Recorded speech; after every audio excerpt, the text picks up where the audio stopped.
Hello guys, welcome to our YouTube channel study with M.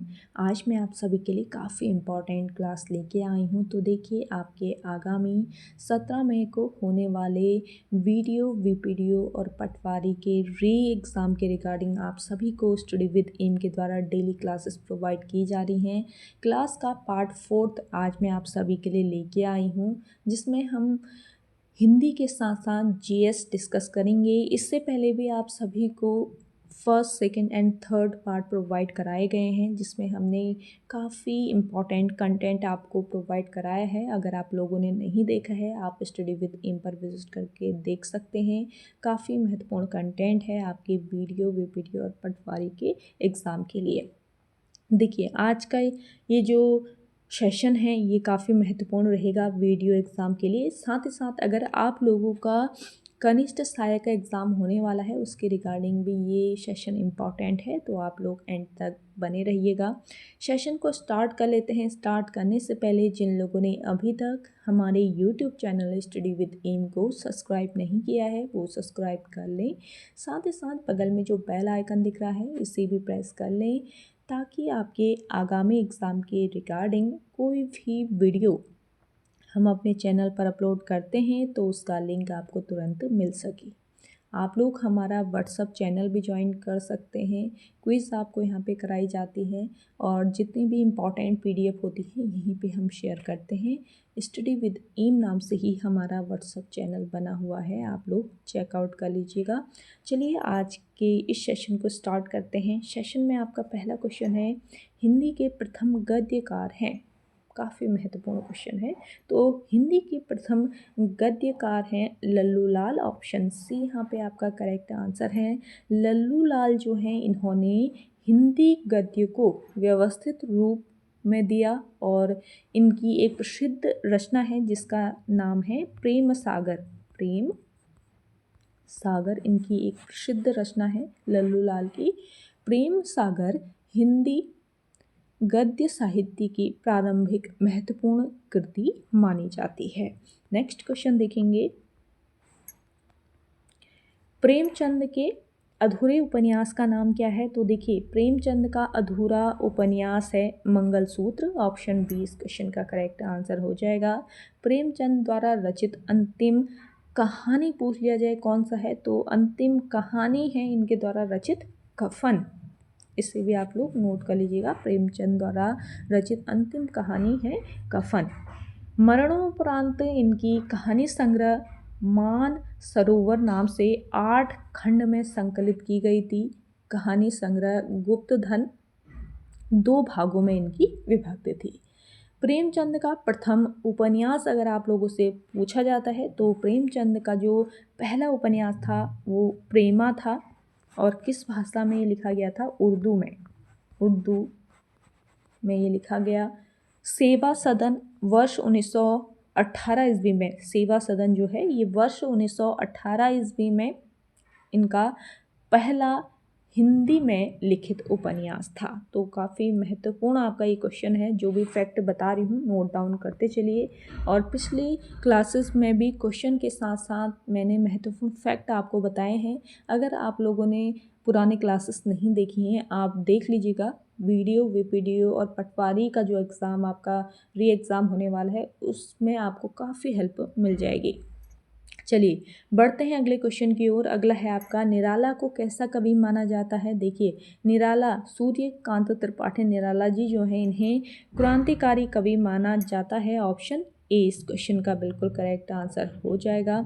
Hindi साहित्य में निराला जी छायावाद युग के 4 प्रमुख स्तंभों में से एक हैं। निराला जी के जन्म की अगर मैं बात करती हूँ तो इनका जन्म वर्ष 1899 ईस्वी में बंगाल के मेदिनीपुर जिले में एक महिषा दल है, तो यहाँ पर इनका महिषा दल नामक स्थान पर इनका जन्म हुआ था। और इनके बचपन का नाम क्या था ये पूछा जा सकता है, तो नोट कर लीजिएगा। सूर्य कुमार इनके बचपन का नाम था और इन्हें छायावाद का महेश भी कहा जाता है। और जो आपके निराला जी हैं, इन्हें महाप्राण उपनाम से भी जाना जाता है। इस पॉइंट को नोट कर लीजिए। निराला जी हिंदी में मुक्तक छंद के प्रवर्तक माने जाते हैं। और देखिए निराला जी ने रामकृष्ण मिशन के द्वारा प्रारंभ समन्वय का वर्ष 1922 ईस्वी में, रामकृष्ण मिशन द्वारा प्रारंभ समन्वय का वर्ष 1922 ईस्वी में। इसके अलावा वर्ष 1924 ईस्वी में मतवाला नामक पत्रिका का संपादन किया है। अगला क्वेश्चन देखिएगा, गुलर का फूल होना मुहावरे का अर्थ है। तो देखिए काफ़ी महत्वपूर्ण आपका मुहावरा है, गुलर का फूल होना, जिसका अर्थ होता है दुर्लभ होना। ऑप्शन सी यहाँ पे करेक्ट होगा आपका। अगला क्वेश्चन देखेंगे, अगोचर किसे कहा जाता है? अगोचर कहा जाता है जिसका अनुभव इंद्रियों को न हो। अगला क्वेश्चन देखेंगे, चर्र मर्र खुल गए अर्र स्वर स्फुटों में कौन सा अलंकार है? तो यहाँ पे चर्र मर्र खुल गए अर्र, इसमें कौन सा अलंकार है बताना है, तो हो जाएगा आपका अनुप्रास अलंकार। ऑप्शन बी इस क्वेश्चन का करेक्ट आंसर है। देखिए अनुप्रास आपका जो शब्द है ये अनु धन धन आस के योग से बना हुआ है। और अनु का अर्थ इसमें क्या होता है? अनु का अर्थ होता है बार बार। प्र का अर्थ होता है आपका अधिकता और आस का अर्थ होता है पाना। अर्थात जहाँ वर्ण या वर्ण समूह बार बार आता है वहाँ पर होता है आपका अनुप्रास अलंकार। तो वर्ण समूह बार बार आ रहा है, यानी वर्ण की जो आवृत्ति है बार बार हो रही है, कहाँ पर? रॉ। देखिए रॉ की जो आवृत्ति है बार बार हो रही है ना, तो यहाँ पे आपका अनुप्रास अलंकार हो जाएगा। अगला क्वेश्चन देखेंगे, हो सकता है राम का काम बन जाए। तो देखिए राम का काम बन जाए, ये किस प्रकार का, कौन सा ये वाचक है बताना है। तो राम का काम बन जाए ये आपका हो जाएगा संदेहवाचक। ऑप्शन ए बिल्कुल राइट आंसर है। इसमें संदेह व्यक्त किया जा रहा है, कोई कंफर्म नहीं है, काम होगा ही होगा करके। अगला क्वेश्चन है, राम क्रिकेट खेलता है पर अच्छा नहीं। तो ये कौन सा वाक्य है बताना है, तो ये हो जाएगा आपका संयुक्त वाक्य। ऑप्शन ए बिल्कुल राइट आंसर है आपका। नेक्स्ट क्वेश्चन देखेंगे, वर्तमान हिंदी का प्रचलित रूप है। देखिए वर्तमान हिंदी का प्रचलित जो रूप है वो है खड़ी बोली। ऑप्शन डी बिल्कुल राइट आंसर है। और खड़ी बोली का जो मूल नाम था वो क्या था, ये भी पूछा जा सकता है, नोट कर लीजिएगा। कौरवी खड़ी बोली का मूल नाम था। साहित्य भाषा बनने के बाद खड़ी बोली इसका नाम पड़ा। और राहुल सांकृत्यायन ने इसे कौरवी नाम दिया था। खड़ी बोली को कौरवी नाम किसने दिया, ये भी पूछा जाए तो आपको याद रखना है किसने दिया, राहुल सांकृत्यायन ने। खड़ी बोली का अन्य नाम सरहिंदी है। सरहिंदी इसका अन्य नाम है। खड़ी बोली कहाँ कहाँ बोली जाती है? खड़ी बोली मेरठ, बिजनौर, मुरादाबाद आदि क्षेत्रों में बोली जाती है। नेक्स्ट क्वेश्चन है, किस शब्द की रचना प्रत्यय से हुई है? तो देखिए कौन सा ये शब्द है जिसकी रचना प्रत्यय से हुई है, ये बताना है। तो करेक्ट आंसर हो जाएगा आपका इनमें से कोई नहीं। अगला है, नीचे दिए गए विकल्पों में से तत्सम शब्द का चयन कीजिए। तो दिए गए विकल्पों में तत्सम शब्द बताना है। तत्सम शब्द क्या होते हैं? तत्सम शब्द क्या होते हैं बताइए। संस्कृत के समान, यानी संस्कृत के ऐसे शब्द जिनका प्रयोग आज भी हम ज्यों का त्यों अर्थात उसी रूप में करते हैं तो उन्हें कहा जाता है तत्सम। ये आपको याद रखना है, आज भी उनका यूज़ हम ज्यों का तो करेंगे तो वो होते हैं आपके तत्सम शब्द। जैसे कि इसमें से आपका गोधूम जो है ये आपका तत्सम शब्द है। इसके अलावा क्षेत्र हो गया आपका, अग्नि हो गया और आपका गोधूम हो गया, ये तत्सम शब्द होंगे। और तद्भव अगर पूछ लिया जाए, तद्भव क्या होते हैं? तो संस्कृत शब्दों से परिवर्तित शब्द जिनकी उत्पत्ति तो संस्कृत से हुई पर वो अपभ्रंश और पुरानी हिंदी से गुजरने के कारण बदल गए हैं। जैसे कि सूर्य हो गया आपका, सूर्य, सूर्य, सूर्य का अगर सूर्य जो है, अगर इसका हम तद्भव लिखें तो क्या हो जाएगा, सूरज। सूरज इसका तद्भव रूप है। ऐसे क्षेत्र का हो जाएगा खेत, और अग्नि का क्या हो जाएगा, तत्सम रूप आग, तद्भव रूप आग हो जाएगा। तत्सम तो अग्नि है और तद्भव हो जाएगा आग। ऐसे ही गोधूम का अगर तद्भव पूछ लिया जाए तो आपको याद रखना है गोधूम का क्या हो जाएगा, गेहूं। नेक्स्ट क्वेश्चन देखेंगे। उत्पत्ति के आधार पर शब्द के कितने भेद होते हैं। देखिए, उत्पत्ति के आधार पर शब्द के कितने भेद है, बताएं जिन लोगों को आंसर आ रहा है। देखिए, हिंदी की मैं बात करती हूँ, हिंदी में थोड़ा सा डिटेल बता देती हूँ आपको। हिंदी में शब्दों का जो विभाजन है वो कितने आधार पर होता है, 4 आधार पर होता है। एक तो आपका स्रोत और उत्पत्ति के आधार पर, स्रोत या फिर उत्पत्ति के आधार पर। दूसरा होता है रचना या बनावट के आधार पर, रचना या फिर बनावट के आधार पर। तीसरा होता है आपका रूप, रूप प्रयोग या फिर प्रकार के आधार पर। और चौथा होता है अर्थ के आधार पर। तो 4 आधार पर हिंदी में शब्दों का विभाजन किया गया है। बात करती हूँ मैं स्रोत और उत्पत्ति के आधार पर। तो स्रोत या फिर उत्पत्ति के आधार पर शब्दों का वर्गीकरण 5 प्रकार से किया जाता है। ध्यान दीजिएगा, इसको कर लीजिएगा करेक्ट। 5 तो ऑप्शन में दिया नहीं गया है। तो 5 आधार पर, उत्पत्ति के आधार पर शब्द भेद होते हैं।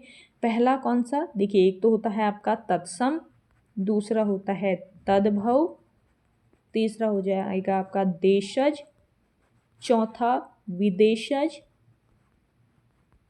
और पांचवा होता है आपका संकर शब्द। तो उत्पत्ति के आधार पर शब्द के 5 भेद होंगे, तत्सम, तद्भव, देशज, विदेशज और संकर। इन्हें नोट कर लीजिएगा, इंपॉर्टेंट क्वेश्चन है। अगला क्वेश्चन है, शुद्ध वर्तनी का चयन कीजिए। तो शुद्ध वर्तनी वाला शब्द बताना है, बर्तन। देखिए, वर्तनी में क्या होता है, जिस प्रकार शब्द लिखा जाता है तो उच्चारण भी उसी तरीके से होता है, जैसे उच्चारण होगा वैसे लिखा जाएगा। तो ये शुद्ध वर्तनी हो जाएगी आपकी। नेक्स्ट क्वेश्चन देखेंगे, दिए हुए शब्दों में भिन्न अर्थ वाला शब्द है। तो दिए हुए शब्दों में भिन्न अर्थ वाला शब्द बताना है। तो देखिए, रवि, दिवाकर, भास्कर, इन तीनों का अर्थ सूर्य से है, सूर्य इनका अर्थ है, यानी कि सूर्य के पर्यायवाची है। सुधाकर की मैं बात करूँ तो सुधाकर का मतलब क्या होता है, चंद्रमा या फिर चांद होता है। तो ये आपका भिन्न अर्थ वाला हो जाएगा सुधाकर। अगला क्वेश्चन देखेंगे, वह घर से भाग गया। इस वाक्य में कौन सा कारक है। तो वह घर से भाग गया, इसमें कारक बताना है। तो अपादान कारक हो जाएगा। संज्ञा, देखिए अपादान कहाँ पे होता है, संज्ञा या सर्वनाम के जिस रूप से दूर होने, निकलने, रक्षा करने, शिक्षा सीखने एवं तुलना का भाव प्रकट हो उसे अपादान कारक कहा जाता है।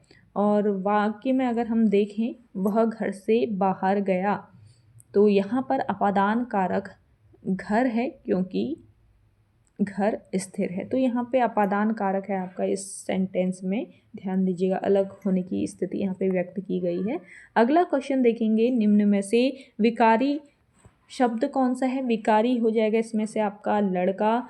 नेक्स्ट क्वेश्चन देखेंगे, सभा में 20 लोग थे, इसमें विशेषण कौन सा है। तो देखिए, सभा में 20 लोग थे, यहाँ पे कितने लोग थे कंफर्म नहीं बताया गया है। 20 लोग यानी कि एज्यूम करके बताया गया है, यानी कि संख्या यहाँ पे कोई निश्चित नहीं है। तो क्या हो जाएगा आपका अनिश्चित वाचक हो जाएगा। तो अनिश्चित संख्यावाचक विशेषण यहाँ पे आपका हो जाएगा। अनिश्चित संख्यावाचक विशेषण में संख्या का निश्चित बोध नहीं होता है। तो यहाँ पे निश्चित बोध नहीं है, तो आपका अनिश्चित संख्यावाचक विशेषण हो जाएगा। अगला क्वेश्चन देखेंगे, मंद का विलोम शब्द है, तो मंद का विलोम क्या होता है? तुत। ऑप्शन ए बिल्कुल करेक्ट आंसर है। अगला क्वेश्चन देखेंगे,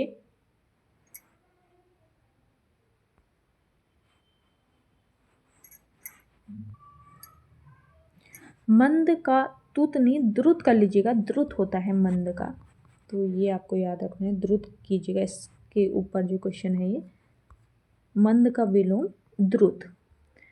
अगला क्वेश्चन है आपका, गांधी जी ने रेडियो को क्या कहा है? तो देखिए गांधी जी ने रेडियो को कहा अद्भुत शक्ति। नेक्स्ट क्वेश्चन देखेंगे, दूरदर्शन में रंगीन प्रसारण का शुभारंभ कब से हुआ? तो देखिए काफ़ी महत्वपूर्ण क्वेश्चन है, दूरदर्शन में रंगीन प्रसारण का शुभारंभ कब हुआ? वर्ष 1982 में। ऑप्शन डी यहाँ पे आपका करेक्ट होगा। अगला क्वेश्चन देखेंगे, ट्राई का पूरा रूप क्या है? तो ट्राई का पूरा जो रूप है क्या हो जाएगा? Telecom regulatory authority of India, यानी कि ऑप्शन सी बिल्कुल राइट आंसर है। और ट्राई भारत में दूर संचार सेवाओं को नियंत्रित करने वाली एक प्रमुख संस्था है, ये आपको याद रखना है। अगला क्वेश्चन देखेंगे,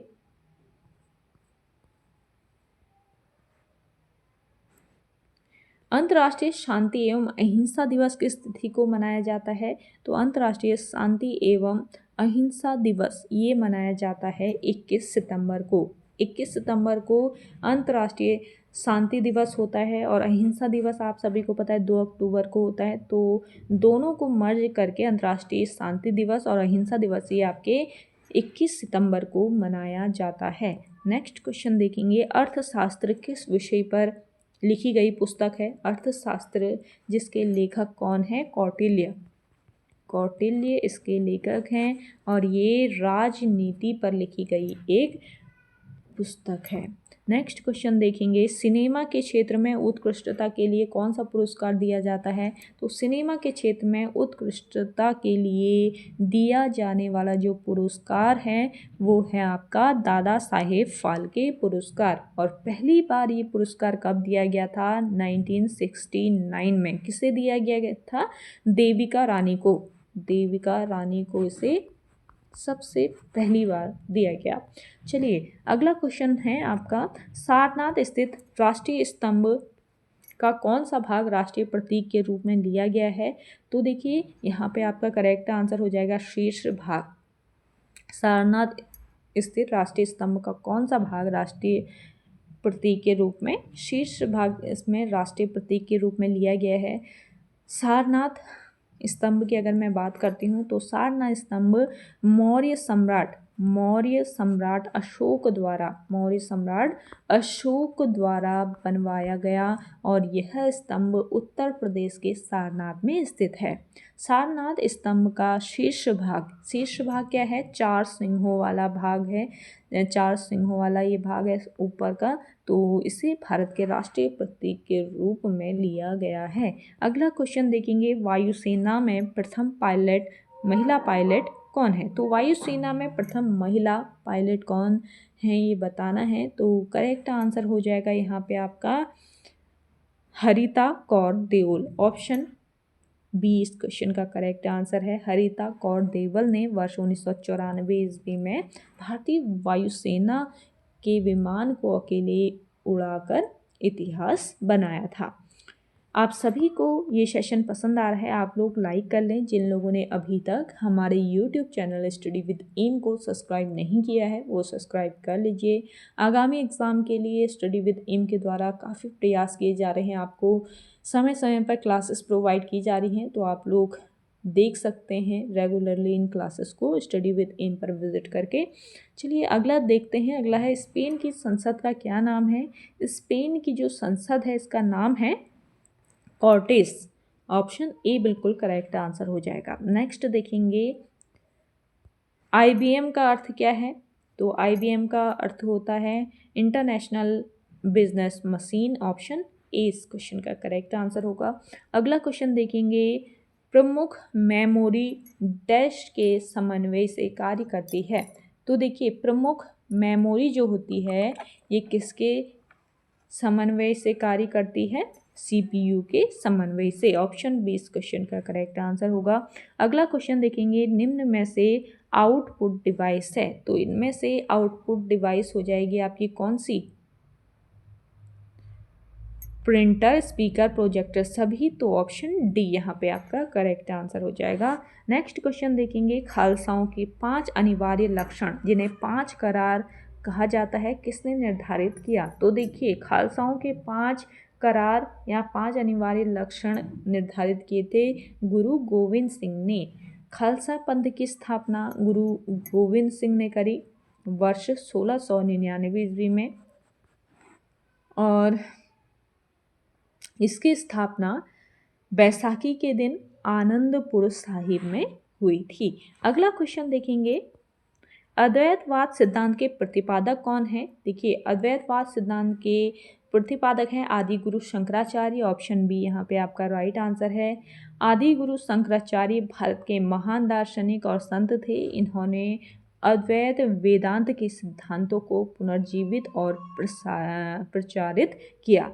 इनके जन्म की अगर मैं बात करती हूँ आदि गुरु शंकराचार्य के, तो लगभग 788 ईस्वी में इनका जन्म कहाँ पर? केरल के कालड़ी में, केरल के कालड़ी नामक स्थान पर हुआ, और इन्होंने भारत में 4 मठों की स्थापना करी। काफ़ी महत्वपूर्ण है, भारत में 4 जो मठ हैं वो कहाँ कहाँ पर हैं और किसने इसकी स्थापना करी, पूछे जा सकते हैं। तो देखिए, 4 दिशाओं में, पूर्व, पश्चिम, उत्तर, दक्षिण, चारों दिशाओं में इन्होंने एक एक मठों की स्थापना करी। देखिए, सबसे पहले मैं दक्षिण की बात करती हूँ, तो दक्षिण में इन्होंने श्रृंगेरी मठ की स्थापना करी, जो कि कहाँ पर? कर्नाटका में है, कर्नाटक में है इनका श्रृंगेरी मठ। दूसरा, उत्तर की अगर मैं बात करती हूँ, तो उत्तर में इन्होंने ज्योतिर्मठ की स्थापना करी। ज्योतिर्मठ आपका उत्तर में है, कहाँ पर? उत्तराखंड में, उत्तराखंड में स्थित है आपका ज्योतिर्मठ। नोट डाउन करते चलिए। इसके अलावा तीसरा जो मठ है ये है पुरी गोवर्धन मठ, पुरी गोवर्धन मठ, जो कि आपके पूर्व में है। पूर्व में कहाँ पर? किस राज्य में? उड़ीसा राज्य में है। और चौथा है आपका द्वारका शारदा मठ, द्वारका मठ, जो कि पश्चिम में गुजरात में स्थित है। तो 4 भारत में 4 अलग अलग दिशाओं में 4 मठों की स्थापना करी है आदि गुरु शंकराचार्य ने। अगला क्वेश्चन है, दूरदर्शन की प्रथम समाचार वाचिका कौन थी? दूरदर्शन की प्रथम समाचार वाचिका थी प्रतिमा पुरी। ऑप्शन ए बिल्कुल करेक्ट आंसर आपका हो जाएगा। प्रतिमा पुरी जो है, इन्होंने दूरदर्शन पर हिंदी समाचार पढ़ने की शुरुआत की। अगला क्वेश्चन देखेंगे, ऑल इंडिया रेडियो का नाम परिवर्तित कर आकाशवाणी किस वर्ष किया गया? तो देखिए, ऑल इंडिया रेडियो का नाम आकाशवाणी किया गया वर्ष 1957 में। ऑप्शन बी यहाँ पे आपका राइट आंसर हो जाएगा। देखिए, रेडियो की अगर मैं बात करती हूँ, तो रेडियो का आविष्कार किसने किया? जी मार्कोनी ने रेडियो का आविष्कार किया 1895 ईस्वी में। और भारत में रेडियो सेवा का प्रारंभ कब हुआ, ये भी पूछा जा सकता है, तो नोट कर लीजिएगा। 23 जुलाई 1927 को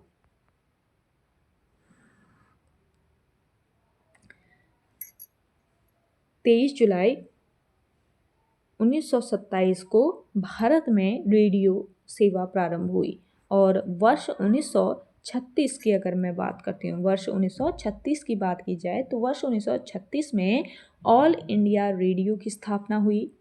ऑल इंडिया रेडियो की स्थापना कब हुई पूछ लिया जाए, तो वर्ष 1936 में, याद रखिए।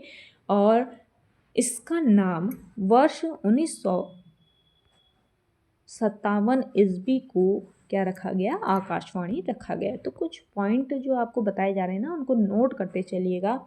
यहाँ से अगर आयोग क्वेश्चन पूछता है तो आप अपना करेक्ट आंसर कर सकते हैं। अगला देखेंगे, तृतीय पंचवर्षीय योजना की कार्यनीति में सर्वाधिक बल किस क्षेत्र के विकास को दिया गया है? तो देखिए, तीसरी जो पंचवर्षीय योजना थी वो कब से कब तक? वर्ष 1961 से लेकर 66 तक चली थी।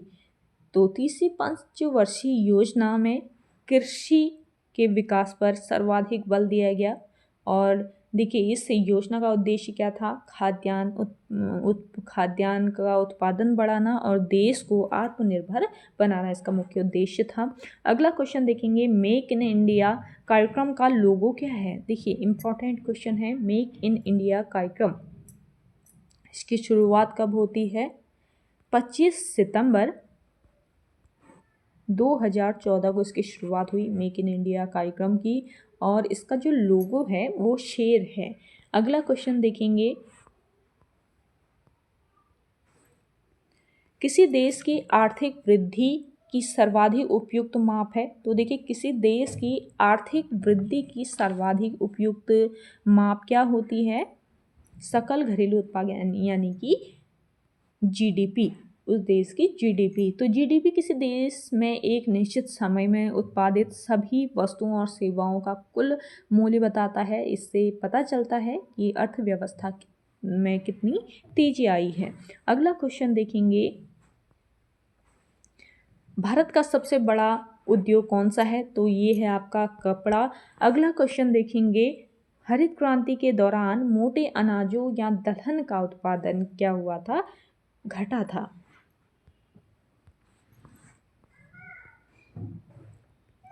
अगला है, हाइड्रोजन बम किसने विकसित किया। हाइड्रोजन बम जो है ये विकसित किया था एडवर्ड टेलर ने। नेक्स्ट क्वेश्चन है आपका, बैरल में कितने लीटर होते हैं। देखिए एक बैरल बराबर होते हैं 159 लीटर। अगला क्वेश्चन है आपका, निम्न में से कौन सुमेलित नहीं है।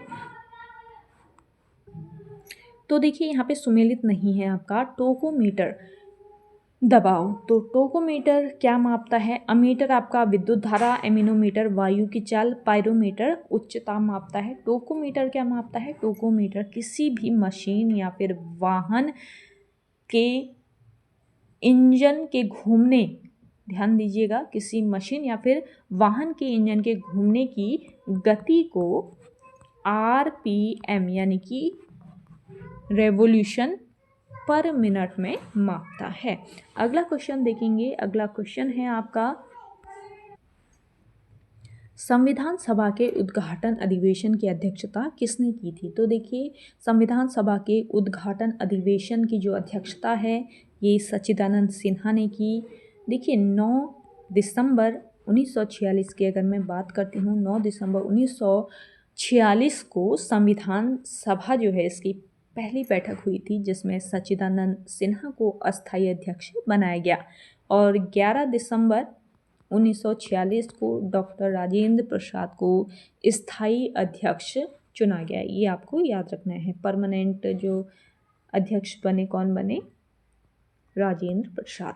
अगला क्वेश्चन है, भारतीय संविधान की तीसरी अनुसूची का संबंध है। भारतीय संविधान की तीसरी जो अनुसूची है इसका संबंध है किससे, शपथ तथा प्रतिज्ञान से।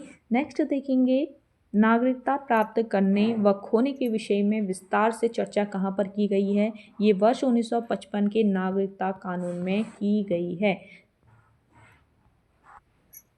अगला है आपका, संविधान के किस अनुच्छेद के प्रावधानों के अंतर्गत भारत सरकार द्वारा भारत रत्न, पद्म विभूषण आदि अलंकरण प्रदान किए जाते हैं। तो ये है आपका अनुच्छेद 18। अगला क्वेश्चन देखिएगा, किसी सदन में अध्यक्ष उस सदन का सदस्य नहीं होता।